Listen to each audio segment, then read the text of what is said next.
This is Undaunted.Life, a man's podcast. I'm your host, Kyle Thompson. Let's get into it. All right, guys, from the jump here, I just got to be honest, I'm not much of an audiophile, and I'm certainly not an audio engineer. I got some sort of weird feedback coming in my headphones, and so hopefully, fingers crossed, you're not getting that there on your side. But you know what? We're just going to do what we can, and we're going to push through. So if you get some weird feedback, just be comfortable with the fact that I will probably figure this out at some point, but I'm too stupid to do it before I recorded this episode. So, launching into today's podcast called Changing American Values. Changing American Values. Okay, so I named it this for a couple of different reasons.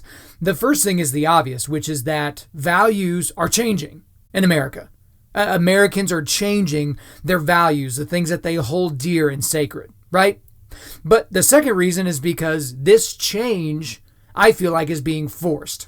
That there is a forced change that is causing these American values to be shifted. And I think we see evidence of both of those things in a recent Wall Street Journal NBC poll that was released. And the poll was done in August of 2019. But it was basically looking at the different trends in terms of what's happening in the United States and how people are viewing things from different backgrounds, but more specifically different groups. So it was looking at Gen Z, it was looking at Gen X, millennials. I didn't exactly say that in order, but, the youngest would be Gen Z, and then we got me, the millennials, then we've got, your Gen Xers, you got your baby boomers, you got stuff like that, and kind of looked at a lot of the things therein. So what I want to do is I actually want to read from the NBCnews.com report on this poll, and then I'm going to be coming kind of in and out on that to kind of give you my opinion on a few different things. And it starts out pretty basic in a lot of different areas, but then we start getting into the meat of it down towards the end. And if you are not driving and you can safely do so, you can go to the the show notes in this episode, and you can click on the link and just follow along with me. But here we go into the article. The political and cultural upheaval of the last 4 years has divided the country on ever-hardening partisan and generational lines, but one feeling unites Americans as much as it did before the 2016 election. They're still angry and still unsettled about the future. The latest NBC News Wall Street Journal poll finds that, despite Americans' overall satisfaction with the state of the U.S. economy and their own personal finances, a majority say they are angry at the nation's political and financial establishment, anxious about its economic future, and pessimistic about the country they're leaving for the next generation. 4 years ago, we uncovered a deep and boiling anger across the country engulfing our political system, said Democratic pollster Jeff Horwit of Hart Research Associates, which conducted this survey in partnership with the Republican firm Public Opinion Strategies. 4 years later, with a very different political leader in place, that anger remains at the same level. The poll finds that 70% of Americans say they feel angry, quote, because of our political system that seems to only be working for the insiders with money and power, like those on Wall Street or in Washington, unquote. 43% say that statement describes them very well. So I want to kind of come out here real quick and just talk a little bit about that. So again, 70% of Americans, again, this is assuming that they are happy with where the economy is, they're happy with where their personal finances are, they feel angry. That was the specific wording inside of this article, was that they feel angry about the political system because they feel like there are insiders with money and power that are basically boxing them out. That it's just basically only going well for Wall Street people or Washington people. I mean, that's an overwhelming 70%. That's an overwhelming percent of Americans that are just basically angry. I mean, when I think about the people that are angry about money and power and those types of things, I think about Bernie Sanders, and it's kind of crazy to me that 70% of the people out there in the United States think this way. The kind of this victim mentality that because they have, I must have not. I think that's kind of interesting. But I mean, there's so much to go into in this poll, and so I don't want to get into a diatribe about Bernie Sanders and socialism and taking from people to give to other people and all the things therein. But that's at the very least, from the very jump, got to be very, very unfortunate for you. And this same poll was taken about 4 years ago. It looks to be October of 2015, kind of that same feel angry about our political system type of thing. And it's only gotten worse since then. But it's not like insanely worse, but it's gotten a little bit percentage points worse. Okay. But then there was another question that was asked, and it was this, or you basically had to say how much you agreed with the statement that was given. And this one's basically talking about anxiety and uncertainty. It says, I feel anxious and uncertain because the economy economy still feels rocky and unpredictable, so I worry. So that has actually dropped quite a bit. That's dropped about 6 or 7 points since the same time 4 years ago. And so people are still feeling good about where they're at in their own potential economic standpoint, but it still makes them overall feel a little bit crazy. And then the last one I want to go into here before we go back into the article is just satisfaction overall. And so the statement they wanted people to look at is, I feel satisfied that our political system is being shaken up, and those who have been too long are now being heard and put first. I think they left a word out here in this NBC article, but it's essentially they like that the things are being shaken up. And over 50% of the respondents this year in August of 2019 say they feel very satisfied with the fact that the political system is seeing a little bit of unrest. Perhaps that'll feed into some of the things we'll talk about later. But let's go back into the article here. That's almost exactly the percentage that agreed with the statement in October of 2015, when the presidential election was being upended by the anti-establishment message of then-candidate Donald Trump. Republicans report feeling somewhat less angry than they were almost 4 years ago, but that optimism has been offset by an uptick in anger from other groups typically more aligned with the Democratic Party. Surprise, surprise. In 2015, 39% of Republicans and 43% of Democrats said a feeling of anger at the political establishment defined them very well. Now it's 29% of Republicans and 54% of Democrats, a 10-point swing for each party in opposite directions. That's actually pretty astonishing. Those who were more likely to say feelings of anger describe them very well since 2015 include women under 50, 48%, up 10 points since 2015, African Americans, 46%, up 5 points, and Hispanics, 49%, up 11 points. The question that decides the 2020 election may no longer be, are you better or worse off than you were 4 years ago? But instead, are you as angry as you were 4 years ago, said Horwitz. And if that's the question, the answer is a deafening yes. So now we're going to kind of get into some of the more anxiety about the future in basically our good economic times. Okay, back to the article. While 69% of Americans say they are satisfied with their overall financial situation today, a majority, 56%, also say they feel anxious and uncertain because the economy still feels rocky and unpredictable.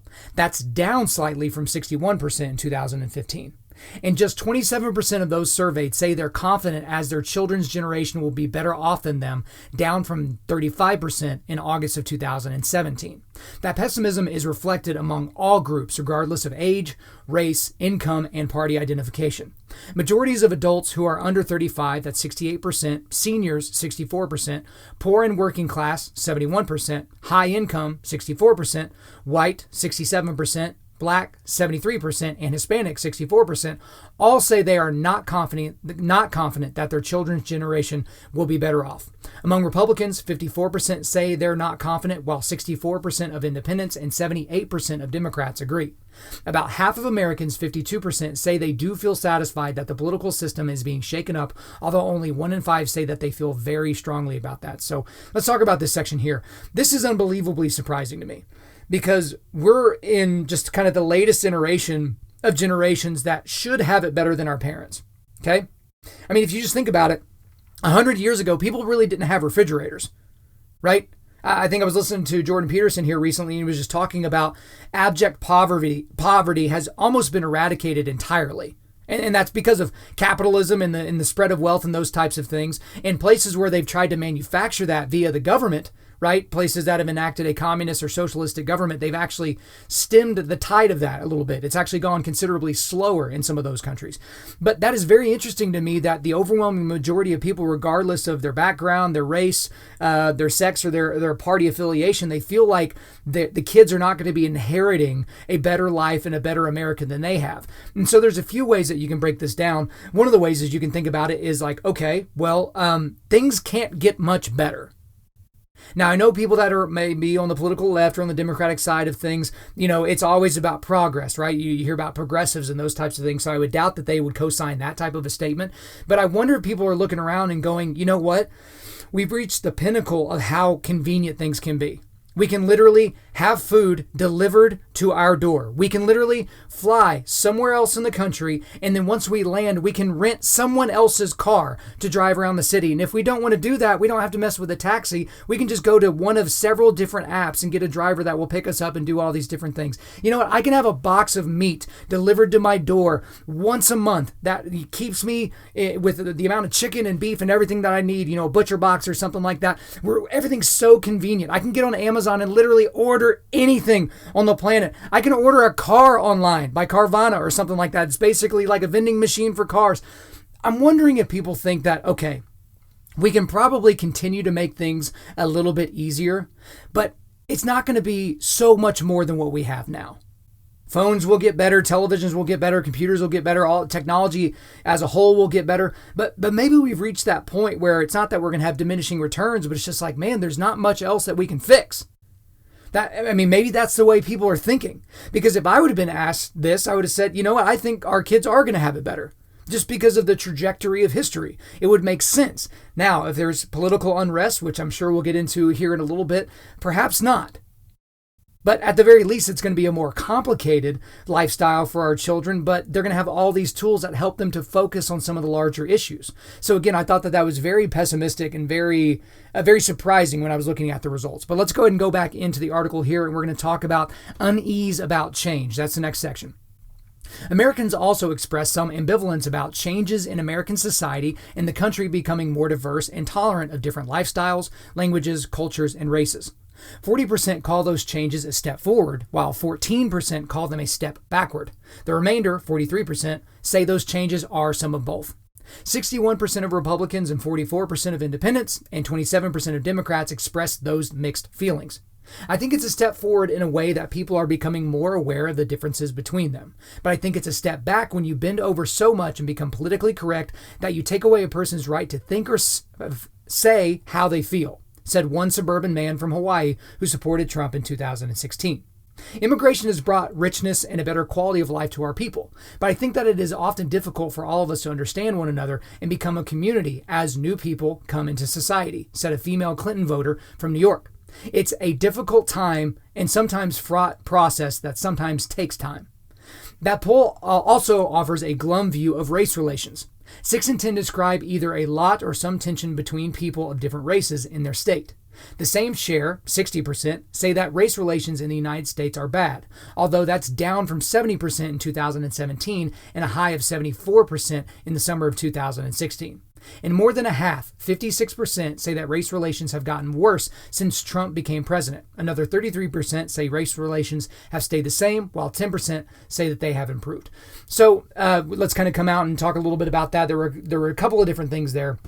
The first was just basically the mixed feelings that people are having with the changing demographics of the United States. So what people on the right would say is, this is just basically how it goes. Perhaps that's, you have a lot of people that we're not forcing to assimilate to some sort of an amalgamation of American culture. Then you'll have people on the political left that'll just say anyone that says something like that is racist, because how dare you say that somebody should speak the given language of this country or something like that. So you have people kind of fighting from both sides. But I think it is a fair assessment whenever about 20 or what, I forgot what it said right in here, but a good percentage of people are a little bit afraid of the fact that things are changing and that they're not changing with any particular purpose or direction.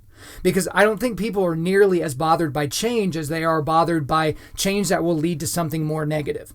And so I've seen a lot of people talk about how people that are immigrating here are not being encouraged even. I'm not saying forced, but they're not even being encouraged to learn how to speak English, which that is the most popular language in this country. It's the official language of our country is English. That doesn't mean that you can't speak other languages. Obviously, the more languages you speak, the better. But if we don't have a common way to communicate, it does make things different. And it does cause people to kind of go into their separate communities and not basically become a part of the community writ large. And so I think those are things that are a little bit interesting. So it's interesting to hear that people are responding honestly, that there are some concerns about that.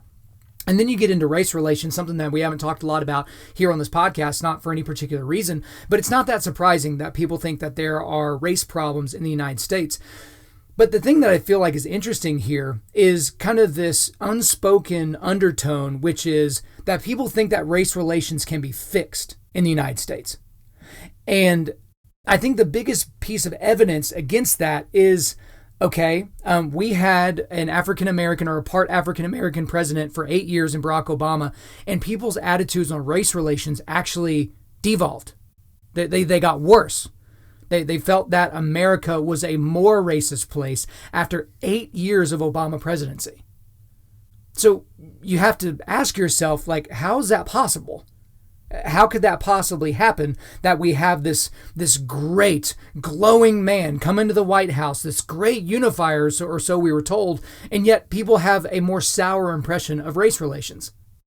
Because I think it's easy that for a lot of people to kind of pick on Donald Trump because he's been so clunky in some of his language, especially with people that are aligned with the alt-right or white supremacy or those types of things. But he has very definitively said that he is against those people. He's against those ideologies. But the problem that I think that we're having is we're not getting a fair look at race relations when we look anywhere outside of our immediate community. Okay, so I feel like for Edmond, Oklahoma, I can give you a pretty good idea of how race relations are for Edmond, Oklahoma City. I feel like I can do a pretty good job of that. I feel like I've got enough information. I've lived here long enough. I've interacted with enough different people where I can kind of give you a sense of that. But what I can't give you a sense of is what race relations are in a different community.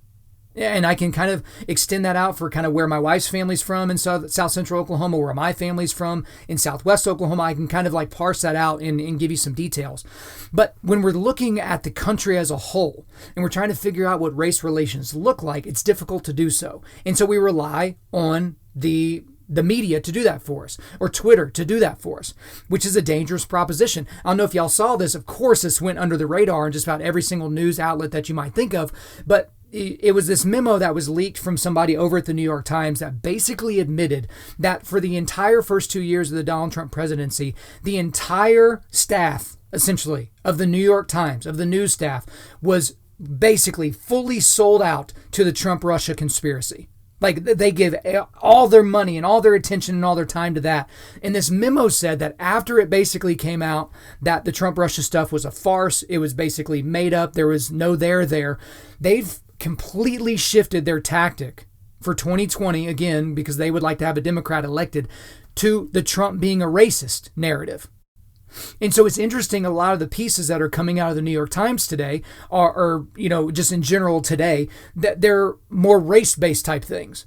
Anytime Trump says something that can even be misconstrued as racist or ethnocentric or something like that, they jump all over it. And again, this is not me defending Donald Trump. I mean, he said some ridiculous things and he probably believes way more ridiculous things than he even admits out loud. But at the same time, it's like, is it any surprise that people think race relations are worse when we have a gigantic majority of the mainstream media trying to convince us that our president sitting in the White House is himself a white supremacist?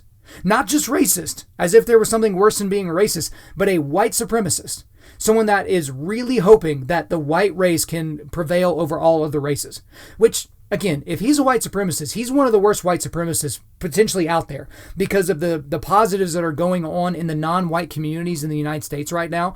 Black and Hispanic unemployment rates are at the lowest they've ever been in this country. There's a lot of statistics around that would make it a little bit weird for somebody that was so vehemently opposed to people that weren't white to have that level of success. That would be really, really interesting. But this is going to be one thing that I want us to continue to look at because I think the odds are pretty good that Donald Trump is not reelected next year. I mean, the Democrats on the other side right now, it's like basically a bunch of clowns competing for who can have the most ridiculous face paint and those types of things. I mean, it's absolutely insane, some of the things that they're saying and that they're doing. But I think that Donald Trump is not doing what he needs to do in order to win some of those key purple states that will allow him to retain the presidency. And I don't know that Democrats are going to let there be another problem like they had last time, where they have such an unpalatable candidate as Hillary Clinton that most people will actually just sit at home and not go out and vote.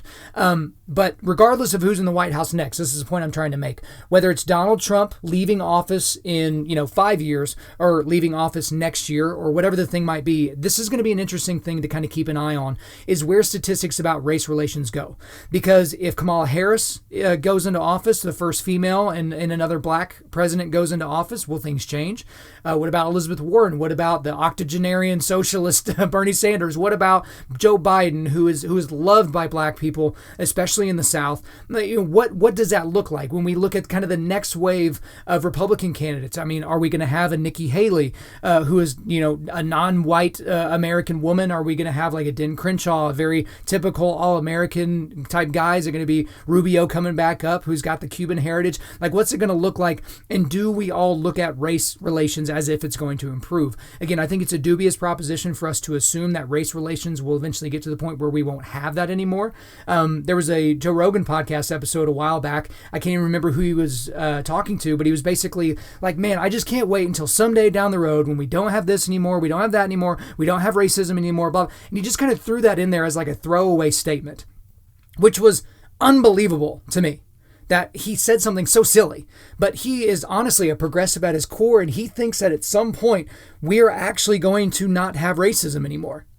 And this is kind of par for the course for somebody that thinks that we're just highly evolved, hairless apes. He's the type of guy that thinks that, we can evolve. We can evolve to where everyone is happy, to where everyone is satisfied, to where everyone has everything that they need, because we're just highly evolved monkeys, and monkeys just need more shiny things. And if we can get shiny things and keep people from being mean to us, we should be fine. So this will be something to keep an eye on. But let's go ahead and get back into the meat of this. And this is going to be the big part of what we're talking about today, which is the shifting values. So the shifting values of Americans. And so this section here, I just want to go ahead and kind of describe to you, because this is what most people were talking about whenever they were looking at this poll data. They were looking at this and they wanted to kind of give us an idea of what things would look like. So I'm going to go ahead and describe to you, and it's in two different categories. So you have millennials and Gen Z in one category, and so that's people that are between the age of 18 and 38 right now. And then you've got boomers and the silent generation. So those are the people that are ages, 55 to 91. Okay, so I'll just basically sum it up as, millennials, Gen Z, and boomers. Okay. So we're going to be looking at a bunch of different categories and what those groups think about when it comes to saying these subjects are very important. So the first one is patriotism. So only about 40% of millennials and Gen Z think that patriotism is very important, whereas almost 80% of boomers think that patriotism is important. Okay? Belief in God, millennials and Gen Z, it's about 30% believe that it's very important, whereas with boomers, it's more like 70%. Having children, millennials and Gen Z, it's about 35%, whereas for boomers, it's more like 55%. In terms of hard work, millennials and Gen Z and boomers alike are kind of in that 80 to 90 range of thinking that hard work is very important. Financial security, it's almost exactly the same for millennials, Gen Z, and boomers, that they're around that 80% mark. In terms of tolerance for others, it's essentially the same, just over the 80% mark for all groups. And then self-fulfillment. You have boomers actually slightly below that. They're about 55% think it's very important, whereas around 65 or 70% of millennials and Gen Z think it's very important. Okay? Now, I know that's a lot of information there, but I want to go ahead and do that same exact lineup with Democrats and Republicans. And this is where it gets really interesting, because in the first three categories, patriotism, belief in God, and having children, we have almost the same breakdown as we did with millennials, Gen Z, and then the boomers, as with Democrats and Republicans. So with patriotism, just over 40% of Democrats think that patriotism is very important, whereas over 80% of Republicans think it's very important. Belief in God, less than 40% of Democrats think that's important, whereas 70% of Republicans think it's important. Having children, about 35% of Democrats think that that's important, whereas about 55% of Republicans think that that's an important thing. And then with hard work, they're both pretty high up there. Democrats are a little bit lower than Republicans on that. Financial security is almost the same. Tolerance for others, about 70% of Republicans think that's important, where almost 95% of Democrats think that is important. It's kind of like their big thing is you have to be tolerant, even if you have to be intolerant to get there. And self-fulfillment was about the same, 60 to 70% for both groups. So there's a lot to talk about there, and there's a lot kind of in the margin for error. But what I want to go ahead and do is I just want to read these last few sentences of the article, and then we'll start breaking down this last piece, which is really the biggest piece here. So nearly 9 in 10 Americans, that's 89%, identify hard work as very important value, even higher than the 83% who said the same thing in the 1998 NBC Wall Street Journal poll. But those who say that patriotism is very important slid from 70% 2 decades ago to 61% now. The share citing religion decreased even more from 62% in 1998 to 48% now. Those changes come amid a stark generational divide over which values are seen as most important. Among those who are either millennials or Generation Z, ages 18 to 38, only 42% rate patriotism as very important value, while 79% of those over 55 say the same. Just 30% of the younger group cite religion or belief in God as very important, while 67% of the older group does. And just 32% of those under the age of 38 years old call having children very important, while 54% of those over 55 agree. There is an emerging America where issues like children, religion, and patriotism are far less important, said Republican pollster Bill McInturff. All right, Bill McInturff. So hopefully that's the last time I have to say that, of the Public Opinion Strategies. And in America, it's the emerging generation that calls the shots about where the country's headed. So the thing about this is there's a lot to discuss here, but I thought that Albert Mohler did a great job on his podcast. So if you're not listening to the Albert Mohler podcast, it's called The Briefing with Albert Mohler. So it's Christian news and events, or it's news and events from a Christian worldview. So that's kind of the overall thing. It's Monday through Friday. Albert Mohler is a big-time Baptist, Southern Baptist Convention guy, and he basically just releases episodes with the date and time. And so if you go back to his Tuesday, August 27th of 2019 episode, he basically talks a lot about this in here. But his overall summary is the one that I agree with. It's that basically the next generation of Americans is less patriotic, less religious, and we will be less populated.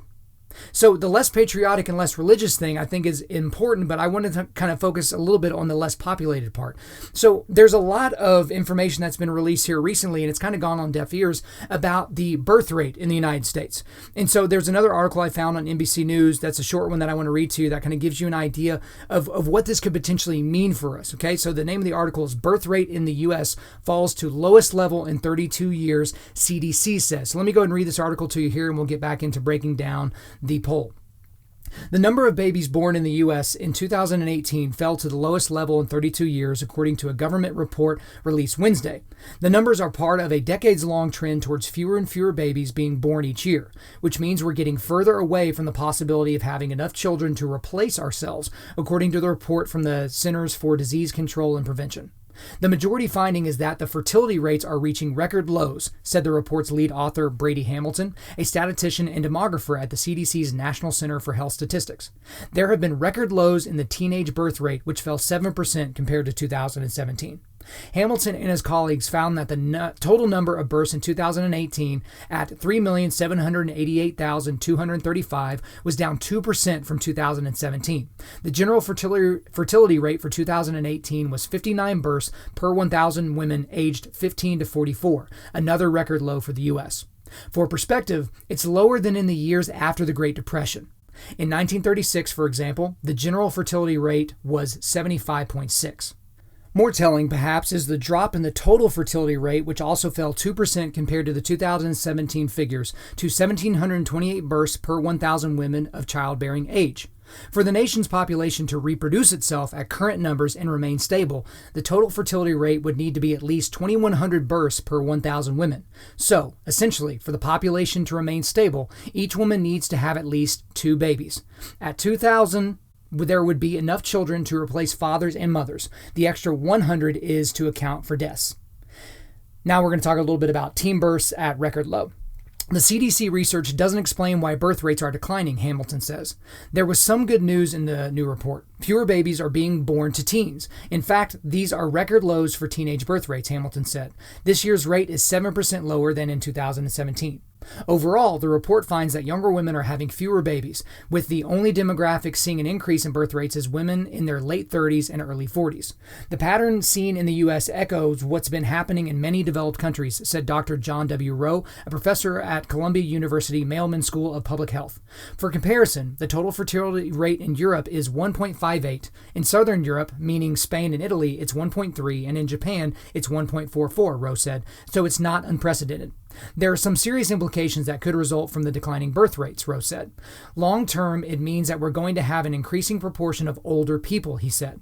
All the projections about what the percent of the population will be elderly in 5, 10, 20 years from now were made with the assumption that the birth rate would be stable. The lowered birth rate will have significant impact on the labor force, Rose said. Now we're going to talk about delaying marriage and childbirth. Japan in particular is having issues related to declining birth rates because of its immigration policies, Rose said. They don't have an adequate workforce to take care of the very large elderly population, he explained. It's a real challenge for them.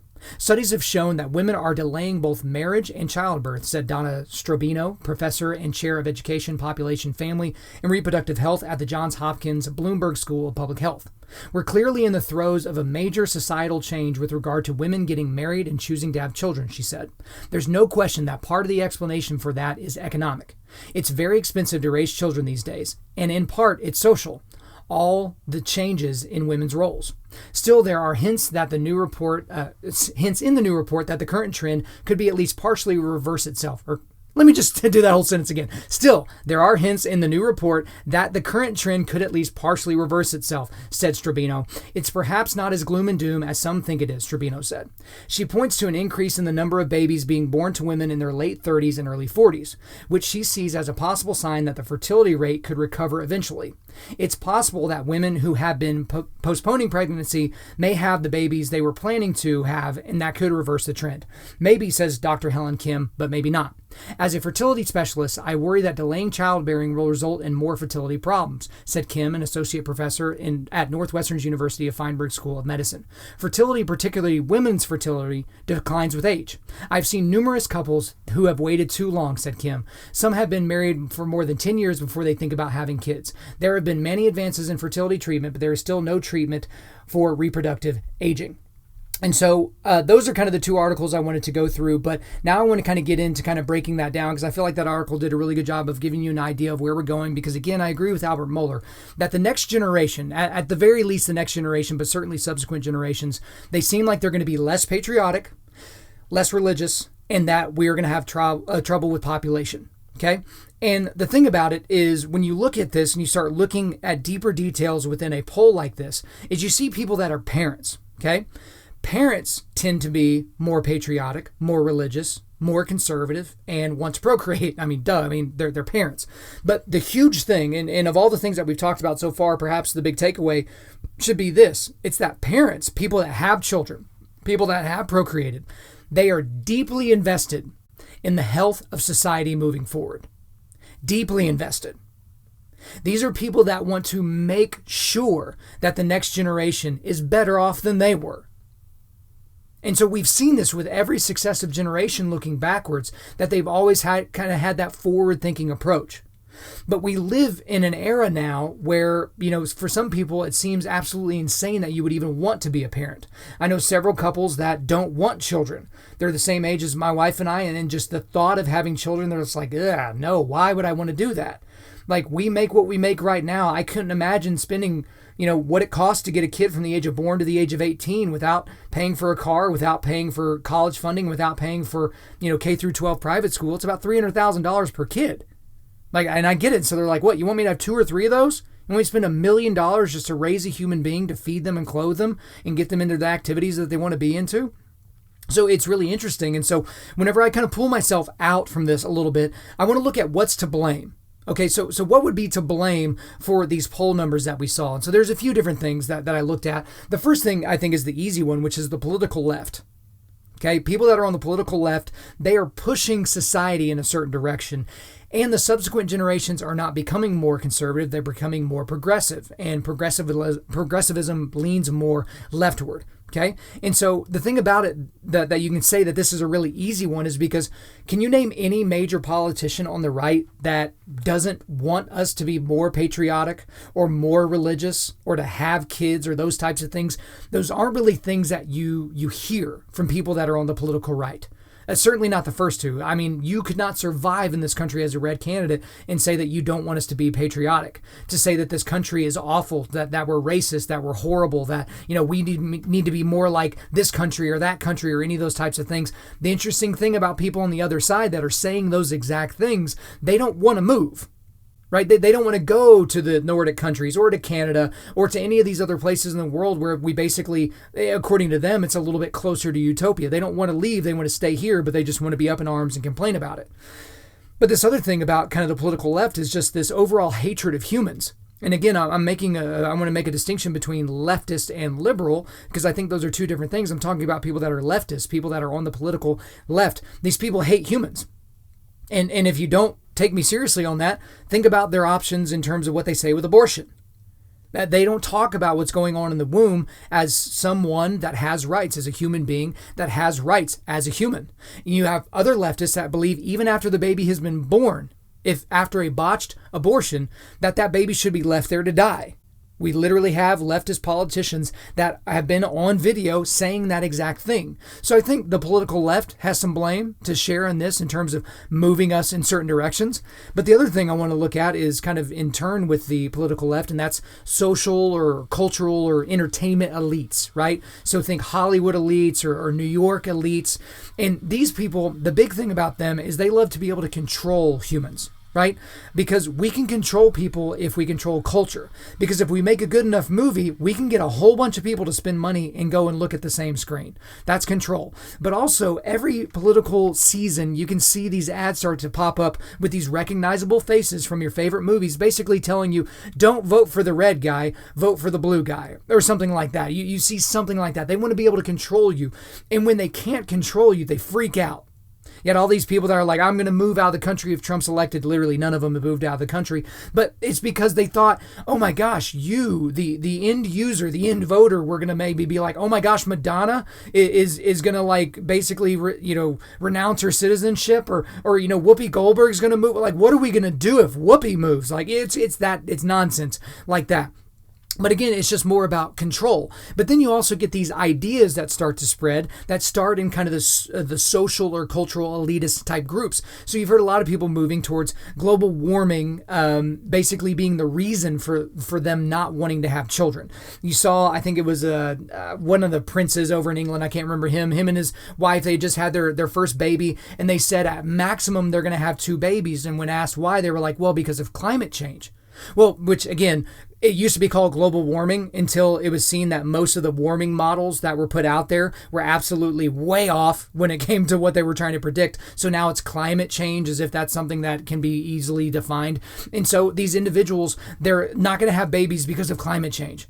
And then so you have these dum-dums that are like, oh my gosh, I recognize that person from television or from tabloid covers. I'm going to not have children either, which probably isn't the worst idea for someone like that. But I'm just saying, like, it's one of those deals that you get these people that think in this way. They keep putting out entertainment in this way, and it's going to keep pushing the way forward. I mean, guys, literally right before I got onto this podcast, literally right before, a group of guys, they, he sent out an email to me, but it was this Arthur episode. I don't know if y'all remember the show Arthur, but they had an episode here in the last season where there was a same-sex wedding where basically Arthur's teacher married his partner.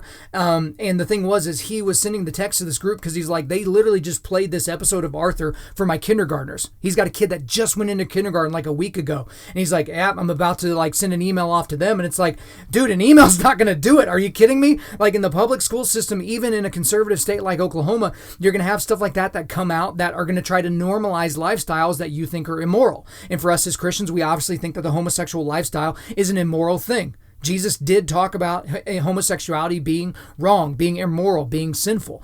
But again, when you look through the lens of social, cultural, and entertainment elites, they don't really kind of go through that.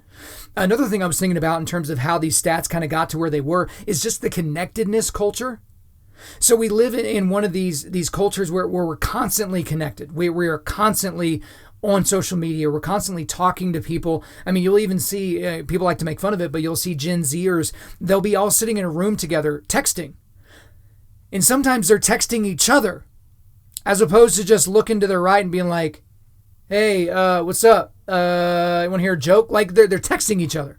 But it's this feeling of connectedness, even though they're not.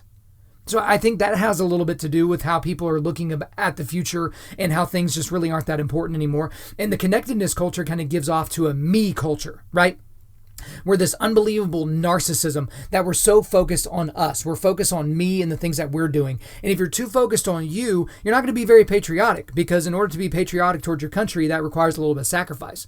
You're certainly not going to be more religious, because especially if you come from the Judeo-Christian framework and you follow, Christianity or any of those types of things, it's not really a you-centric thing unless you go to Joel Osteen's church or Stephen Furtick's church or Carl Lentz's church or something like that. And then you're the sinner and you're the superstar and you're the hero, right? But at the same time, that's what we get with this me culture. When you're constantly connected, when your worth for that day is tied to how many likes you get on an Instagram post or how many people respond on a Facebook, it's one of those things that it's interesting for us, but it leads to that for us, and all of those things lead to kind of this stuff culture as well, that there's always this stuff that we need to attain. And so it's again going to be really hard for us to be focused on being patriotic, on being religious, or focusing on procreating and obviously the selflessness of being a parent if we're constantly worried about getting stuff. And so that's one thing you see with trends around people that are my age is people will wait to get married because I haven't established myself yet. I haven't gotten that second or third promotion. I'm not making six figures yet. I'm not doing whatever the thing might be. And, I'll get married. I'll start looking when I can get all that stuff settled. And then if it takes them until they're 35 to get that settled, then they start looking for a mate. Maybe they're kind of looking around. There's not as many people in their age range as they thought would be there by the time they got everything set. And then you start thinking about, well, when are we going to be able to have children? It all kind of gets thrown off a little bit. Like it just kind of gets thrown out of whack. And I don't think people really enjoy that very much, nor should they really look at enjoying that very much. And kind of the other thing I want to talk about that's a little bit of a divergence, and we've talked about this quite a bit lately here on this podcast, but it's kind of the more limited influence that fathers are having. I think that has a role to play here because obviously there are less fathers living in the home and less fathers that have a direct impact on their children's lives than any other time in America, in American history. And, a lot of kids go to bed without dad in the house. And so you got to think, when I think about my dad and I think about the dads of some of my friends that I grew up with, these were incredibly patriotic and religious men that obviously had families.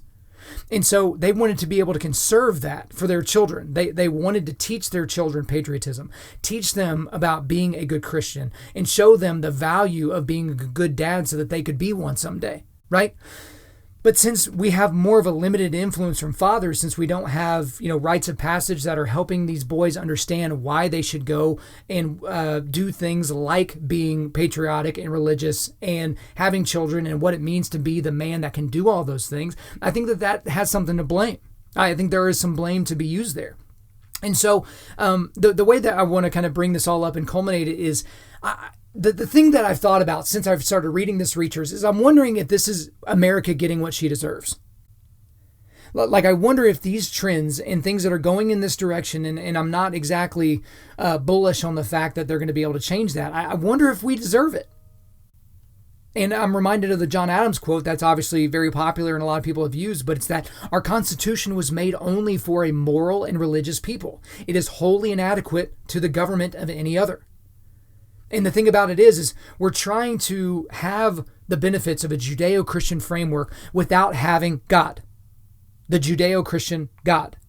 Like, we want to have all of the benefits of a moral society while at the same time saying that morality is relative, that it can't be brought into one specific area or one specific worldview. It's kind of an amalgamation of all these different worldviews. And so I know this was a little bit more of an ethereal look at this poll, but I think there are some things for us to be really, really concerned about. Because typically in something like this, even though I'm more pessimistic, I do kind of look for that positive thing. Like, well, what's positive? But to be honest with you, the only positive here is that Americans still think hard work is a good thing. That, even 20 years down the road, even with, people talking about how millennials are lazy and Gen Z is going to be worse and blah, blah, blah and all that, we still value hard work almost more than anything. That is as American DNA, like as you can possibly get, is we're going to work hard and pull ourselves up by our bootstraps. So that's the one positive. But all the rest of these things are incredibly, incredibly concerning. Because I don't want to live in an America that's not very patriotic. I don't want to live in an America that's only patriotic when the Olympics come up, right? Which is what you see with a lot of other countries. They're waving the flag and they're being proud and all that, and then they're burning them the next week. It's a weird thing when you look around the world. And obviously, we're going to have exacerbated problems the less religious this society becomes. Because religion in and of itself helps control. It helps control people. It controls their actions. It controls their vices. It's not a foolproof thing for any body or any group of bodies, right? But it's certainly better. And obviously, I have some very big misgivings about the progressivist mindset in terms of where things are going. Because a conservative mindset much more aligns with a biblical mindset. Being able to conserve things in a way that it was meant to be here 2,000 years later after Jesus was teaching the way that he was teaching. And so I didn't want this podcast to turn into an alarmist podcast, but I didn't know if any of you had seen that research. I wanted to make sure I shared it with you so that you can think through that as well. All right, guys, let's do a quick resilience boost before I let you out of here. As you know by now, we are a men's ministry, and our mission is cultivating manly resilience. Specifically, we do that by providing content that forges spiritual, mental, and physical toughness. So today, I want to kind of give you a rundown of the things that we've looked at. So I'm going to give you a link to the article, which is A Deep and Boiling Anger. NBC Wall Street Journal poll finds a pessimistic America despite current economic satisfaction.